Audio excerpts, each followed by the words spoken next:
Your identity? Unnamed humanoid. Your objective? Collect the rings. The reason? I don't know. Because it's fun?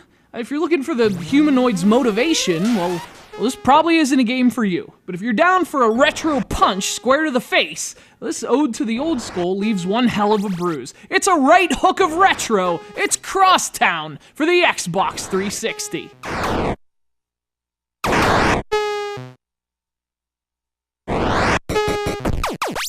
Since it was released in 2009, you might call this an old game by downloadable standards.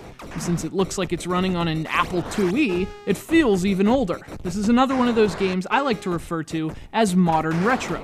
New releases that take inspiration, and in some cases entire concepts, from bygone eras of game design. But what makes this one unique is how genuine it feels. If you told me CROSSTOWN's actually an obscure late 70s arcade game, I'd have no reason to doubt you. Unless your fingers were crossed, in which case you're a jerk. So CROSSTOWN is this weird city with 40 different levels. Evidently in the future, cities have levels. It's your job to collect 4 rings scattered across each of them, which is easier said than done when you're being chased by meaners and aggregators and dog dozers and bounce backs and what's next? Snozzwangers and vermicious canids? See, just about every level introduces a new enemy with new abilities, some of which really force you to change your approach. In fact, things kind of start off slow, with your enemies confined to the maze the same way you are. But it's not long before new foes are walking through walls and creating new ones and blowing others up. And that's when things get really frantic, and CROSSTOWN shows its true colors.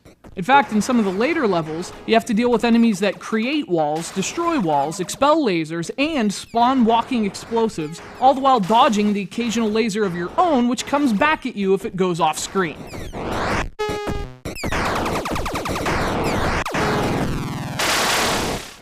So, will you rage quit? Probably. Will you swear at your television? Oh, for sure, but in a good way. And yeah, CROSSTOWN is infuriating, but that's in a good way too. Factor in its endless mode and multiplayer, this is actually a nice little package for such a retro game. It even has a special ending, for those of you who finish the game without dying. Good luck with that. It's Pac-Man meets Robotron meets torture! In a good way.